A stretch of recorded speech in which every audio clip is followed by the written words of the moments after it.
So, ayun guys. I-assemble natin ang ating sabog-sabog na pin cutter. Dahil sumabog siya, ganito lang mag-assemble guys ha. Ito, nagkaliwalag-iwalag na siya. Ayan guys. So, unang gagawin natin, itabi muna natin to. Ito lang ang kailangan natin. Ito.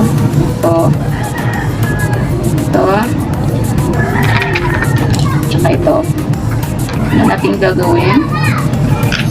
Ilalagay natin. Ito ilalagay natin dito. Tapos, ito.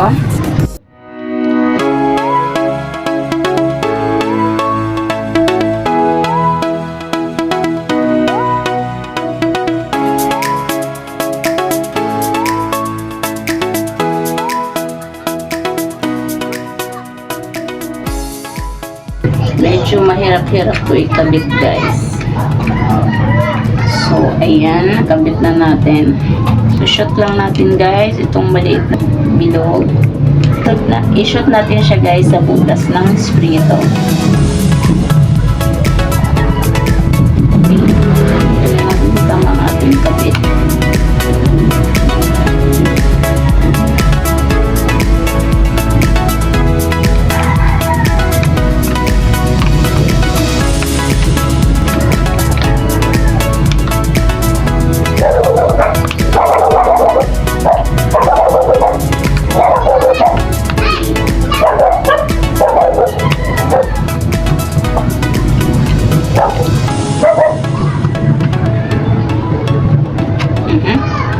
Okay, testing natin.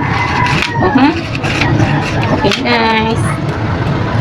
Susunod natin ilalagay itong dalawang maliit ito. Di ba meron siyang ano guys, ganito para may patatsulok sa dulo. So pag nilagay natin siya guys, pag ganyan pag ganyan, at sa kabila naman dito, parang sila yung salubong. Ganun. Tapos yung sunod natin ilagay ay ito. Tapos ito na yung kasunod. So, hanapin natin ito. Ganyan. Ito, ganito.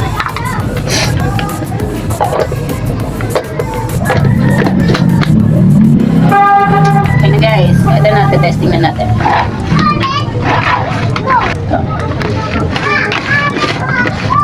So, ayun guys. Sana may natutunan kayo.